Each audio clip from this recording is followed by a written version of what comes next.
വീട്ടിൽ ചിക്കൻ വാങ്ങുമ്പോൾ അതിൽ നിന്ന് 3-4 കഷ്ണം മാറ്റി വെച്ച് കഴിഞ്ഞാൽ നമുക്ക് അടിപൊളി ഒരു ഈവനിങ് സ്നാക്ക് തയ്യാറാക്കിയെടുക്കാം. അതിനായിട്ടൊരു 150 ഗ്രാം ബോൺലെസ് ചിക്കൻ കുറച്ച് ഉപ്പും കുരുമുളക് പൊടിയൊക്കെ ഇട്ട് ഒന്ന് വേവിച്ചെടുത്ത് വെച്ചിട്ടുണ്ട്. ഈ സ്നാക്ക് ഉണ്ടാക്കുന്ന സമയത്ത് ഒരുപാട് പ്രതിബന്ധങ്ങളുണ്ടായിരുന്നേ. അതെന്തൊക്കെയാണെന്ന് ഞാൻ വഴിയേ പറയാം. എല്ലാവരും വീഡിയോ അവസാനം വരെ കാണണം കേട്ടോ. ഇനി ഈ ചിക്കനെ നമുക്ക് മിക്സിയുടെ ജാറിലേക്ക് ഇട്ട് കൊടുക്കാം. ഇതിലേക്ക് മീഡിയം സൈസ് 2 എണ്ണം, ചെറുതാണെങ്കിൽ 3 എണ്ണം എടുക്കാം കേട്ടോ. ഉരുളക്കിഴങ്ങ് ഞാൻ ആവിയിൽ പുഴുങ്ങിയെടുത്തതാണേ. അതിനെ ഇതിലേക്ക് ചേർത്ത് കൊടുത്തിട്ട് ഒന്ന് ക്രഷ് ചെയ്തെടുക്കാം. അത് ക്രഷ് ചെയ്ത് കൊണ്ടുവന്നപ്പോഴാണ് എനിക്ക് മനസ്സിലായത് പൊട്ടറ്റോ ഇട്ട് ക്രഷ് ചെയ്യേണ്ട കാര്യമില്ലായിരുന്നു. പൊട്ടറ്റോ പുഴുങ്ങിയതല്ലേ, അപ്പോൾ നമുക്കതിനെ ഉടച്ച് ചേർത്താൽ മതിയായിരുന്നു. എന്നാലും അതിനെ നമുക്കൊരു ബൗളിലേക്ക് മാറ്റി കൊടുക്കാം. ഇനി അതേ മിക്സിയുടെ ജാറിലേക്ക് മീഡിയം സൈസ് ഒരു സവോള ചേർത്ത് കൊടുക്കുക, 2 പച്ചമുളക് ചേർത്ത് കൊടുക്കുക, പിന്നെ ഇഞ്ചി വെളുത്തുള്ളി പേസ്റ്റാണ് ഒരു 3/4 ടീസ്പൂണോളം ഞാൻ ചേർത്ത് കൊടുക്കുന്നുണ്ട്. അതിലേക്ക് ഇനി 1/2 ടീസ്പൂൺ ഗരം മസാല, 1/4 ടീസ്പൂൺ മല്ലിപ്പൊടി, 1/2 ടീസ്പൂൺ കുരുമുളക് പൊടി, 3/4 ടീസ്പൂൺ കശ്മീരി ചില്ലി പൗഡർ, 1/2 ടീസ്പൂണോളം ഉപ്പ് ചേർക്കുന്നുണ്ട്. പിന്നെ ഒരു മുട്ടയുടെ മഞ്ഞ ചേർത്ത് കൊടുക്കുന്നുണ്ട്. വെള്ളം മാറ്റി വയ്ക്കുക, ആവശ്യം വരും. ഇതെല്ലാം കൂടി ഒന്ന് ക്രഷ് ചെയ്തെടുക്കുക. അതും അരഞ്ഞു പോയിട്ടുണ്ടായിരുന്നു. ക്രഷ് ചെയ്തെടുക്കാനേ പാടുള്ളൂ, അത് അരയ്ക്കാൻ പാടില്ല. അതും കുറച്ചൊന്ന് അരഞ്ഞു പോയി. സാരമില്ല, നമുക്ക് ശരിയാക്കാം. അതിനെ നമ്മുടെ ചിക്കൻ മിക്സിലേക്ക് ഇട്ട് കൊടുത്തിട്ട് നന്നായിട്ട് യോജിപ്പിച്ചെടുക്കണം. കൈ മുറിഞ്ഞിരിക്കുന്നത് കാരണം ഞാൻ ചെറിയൊരു ഗ്ലൗസൊക്കെ ഇട്ടാണ് കേട്ടോ തുടങ്ങിയത്. അതും അമ്പേ പരാജയമായിരുന്നു. ഗ്ലൗസ് ഈ മിക്സിൽ മുങ്ങിപ്പോവുകയായിരുന്നു ചെയ്തത്. പിന്നെ എങ്ങനെയൊക്കെയോ മിക്സ് ചെയ്തെടുത്തു. ഇനി ഇതിലേക്ക് 1 ടേബിൾ സ്പൂൺ കോൺഫ്ലോർ ചേർത്ത് കൊടുക്കുക, 2 ടേബിൾ സ്പൂൺ മൈദ ചേർത്ത് കൊടുക്കുക. ഇത് രണ്ടും കൂടി ചേർത്തിട്ട് നന്നായിട്ട് മിക്സ് ചെയ്തെടുക്കണം. ഉപ്പ് കുറവാണ് എന്ന് തോന്നിയത് കൊണ്ട് ഞാനൊരു 1/4 ടീസ്പൂൺ ഉപ്പ് കൂടി ചേർത്ത് കൊടുക്കുന്നുണ്ട്. അതും കൂടി ചേർത്തിട്ട് മിക്സ് ചെയ്തെടുക്കുക. പിന്നെയും ഗ്ലൗസ് ഇട്ട കൈകളാണല്ലോ, ആ ഗ്ലൗസിൽ മുഴുവനായിട്ടും പറ്റിപ്പിടിക്കുന്നു. പിന്നെ എങ്ങനെയൊക്കെയോ ഞാൻ മിക്സ് ചെയ്തെടുത്തു. അവസാനം സ്പാച്ചുല കൊണ്ട് ഈ ഗ്ലൗസിന് മുകളിലിരുന്നത് മുഴുവൻ ഞാൻ കഷ്ടപ്പെട്ട് നീക്കിയെടുക്കേണ്ടി വന്നു. അങ്ങനെ എന്തായാലും നമ്മുടെ മിക്സിംഗ് പരിപാടികളെല്ലാം കഴിഞ്ഞിട്ടുണ്ട്. കൈ എരിയാതെ പുകയാതെ മിക്സിങ് കഴിഞ്ഞു. ഇനി നമുക്കിതിനെ ഒന്ന് ഷേപ്പ് ചെയ്തെടുക്കണം. അതിനായിട്ട് കൈ രണ്ടിലും നന്നായിട്ട് എണ്ണ തേച്ചോളൂ.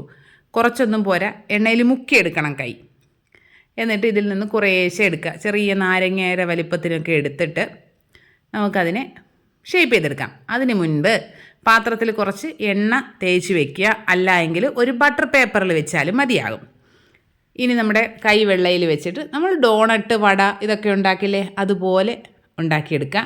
നടുക്ക് ഒരു ഹോള്, നമ്മൾ വിരൽ വെച്ച് ഹോൾ വെച്ച് ഇട്ട് കൊടുക്കുകയോ അല്ലെങ്കിൽ എന്തെങ്കിലും ചെറിയ കുപ്പിയുടെ അടപ്പോ ഏതെങ്കിലും വെച്ചൊന്ന് ഹോൾ ഇട്ടെടുത്താലും മതിയാകും. ഇനി അതിനെ നമുക്ക് എല്ലാം ഇതുപോലെ ഷേപ്പ് ചെയ്ത് പാത്രത്തിൽ വെക്കാം. എല്ലാം ഷേപ്പ് ചെയ്ത് വെച്ചതിന് ശേഷം നമുക്കിതിനെ ഒന്ന് ഫ്രീസറിൽ വെക്കണം. എന്നാൽ മാത്രമേ നമുക്കിതിനെ ഫ്രൈ ചെയ്തെടുക്കാൻ പറ്റുള്ളൂ. ഒരു 45 മുതൽ 1 മണിക്കൂർ വരെയെങ്കിലും ഫ്രീസറിൽ ഇരിക്കണം. പക്ഷേ എനിക്കിന്ന് നല്ല സമയമാണല്ലോ, അതുകൊണ്ട് വെച്ച് ഒരു 15-20 മിനിറ്റ് ആയപ്പോഴേ കറണ്ട് പോയി. ഏകദേശം ഒരു 2 മണിക്കൂറോളം ഞാൻ വെയിറ്റ് ചെയ്തിട്ടും ആ കറണ്ട് വന്നില്ല. അപ്പോഴേക്കും എൻ്റെ മകൾ ഇത് കഴിക്കണം എന്നുള്ള വാശിയിലായി കഴിഞ്ഞു. പിന്നെ ബ്രെഡ് ക്രംസ് ചെയ്തെടുത്തതുമില്ല.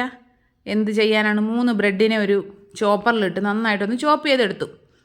അതൊരു പാത്രത്തിലേക്ക് മാറ്റി കൊടുത്തു. ഇവിടെ മിക്സിയിൽ പൊടിച്ചെടുക്കുന്ന പെർഫെക്ഷനൊന്നും ഇല്ല എങ്കിലും അഡ്ജസ്റ്റ് ചെയ്യാവുന്നൊരവസ്ഥയിലായിട്ടുണ്ട്.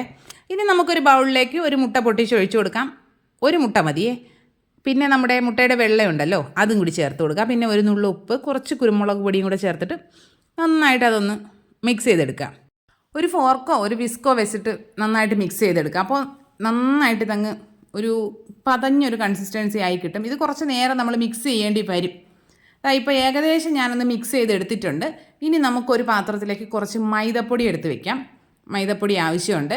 പിന്നെ നമ്മുടെ ബ്രെഡ് ക്രംസും റെഡിയാക്കി വെച്ചിട്ടുണ്ടല്ലോ. ഇനി ഓരോ ഡോണറ്റ് എടുത്ത് ആദ്യം ആ മൈദയിലൊന്ന് ഡിപ്പ് ചെയ്യുക. എല്ലാ ഭാഗത്തേക്കും മൈദയൊന്ന് കോട്ട് ചെയ്തതിന് ശേഷം മുട്ടയുടെ മിക്സിലേക്ക് ഡിപ്പ് ചെയ്യുക. പിന്നെ നമ്മുടെ ബ്രെഡ് ക്രംസിലൊന്ന് കോട്ട് ചെയ്തെടുക്കുക. നന്നായിട്ട് ഫ്രീസറിലിരുന്ന് സെറ്റായ ഡോണറ്റ് ആണെങ്കിൽ അടിപൊളിയായിട്ട് നമുക്ക് എടുക്കാൻ പറ്റും കേട്ടോ. ഇത് ഒരുപാട് സമയം ഇരിക്കാൻ പറ്റില്ലല്ലോ, അതിൻ്റെ ഒരു സോഫ്റ്റ്നെസ് ഉണ്ട്. പക്ഷേ കുഴപ്പമില്ല, നമ്മൾ അഡ്ജസ്റ്റ് ചെയ്തെടുക്കുമല്ലോ. നമ്മൾ ഈ ബ്രെഡ് ക്രംസിൽ റോൾ ചെയ്തതിന് ശേഷം ആ ഹോളൊന്ന് കറക്റ്റ് ചെയ്ത് കൊടുക്കണം. ഒരു സ്പൂണോ എന്തെങ്കിലും വെച്ച് ഒന്ന് ലെവലാക്കി കൊടുത്താൽ മതിയാകും. എന്നിട്ട് ചൂടായി കിടക്കുന്ന എണ്ണയിലേക്ക് ഇട്ട് പൊരിച്ചെടുക്കാം. ഫ്ലെയിം കൂട്ടി വെക്കാനേ പാടില്ല. ഒരു മീഡിയം ലോ ഫ്ലെയിമിൽ വെച്ച് കുക്ക് ചെയ്യാനായിട്ട് ശ്രമിക്കുക. തിരിച്ചും മറിച്ചുമൊക്കെ ഇട്ട് കൊടുത്ത് നന്നായിട്ട് കുക്ക് ചെയ്തെടുക്കണം. ഞാനിപ്പോൾ ചെയ്തിരിക്കുന്ന ബ്രെഡ് ക്രംസ് കുറച്ച് വലുതായതുകൊണ്ട് പെട്ടെന്ന് അത് കരിയാനുള്ളൊരു ടെൻഡൻസി ഉണ്ട്. നിങ്ങളത് ശ്രദ്ധിച്ച് ചെയ്യുക. ചെറിയ ബർണറിൽ വെച്ചിട്ട് ഒരു മീഡിയം ഫ്ലെയിമിൽ കുക്ക് ചെയ്തെടുക്കുന്നതായിരിക്കും നല്ലത്. നമുക്കിത് ഇതുപോലെ എല്ലാം ഫ്രൈ ചെയ്ത് കോരിയെടുക്കാവുന്നതാണ്. ഞാനിത് കംപ്ലീറ്റായി ഫ്രൈ ചെയ്ത് തീരുന്നത് വരെയും കറണ്ട് വന്നിട്ടില്ല കേട്ടോ. അപ്പോൾ നമ്മുടെ സ്നാക്കെല്ലാം റെഡി ആയിട്ടുണ്ട്. അടിപൊളി ടേസ്റ്റായിരുന്നു. പുറം ഭാഗം ക്രിസ്പി ആയിട്ടാകാം, നല്ല ജ്യൂസി ആയിട്ടുള്ളൊരു സ്നാക്കാണ്. എല്ലാ കൂട്ടുകാരും ട്രൈ ചെയ്ത് നോക്കാം. നമ്മുടെ ചിക്കൻ ഡോണറ്റ് ഇഷ്ടപ്പെട്ടിട്ടുണ്ടെങ്കിൽ ലൈക്ക് ചെയ്യുക, കമൻറ്റ് ചെയ്യുക, ഷെയർ ചെയ്യുക, സബ്സ്ക്രൈബ് ചെയ്യുക. ഇനി നമുക്ക് മറ്റൊരു അടിപൊളി വീഡിയോ ആയിട്ട് ഉടനെ തന്നെ കാണാം. അതുവരെ എല്ലാ കൂട്ടുകാർക്കും ബൈ.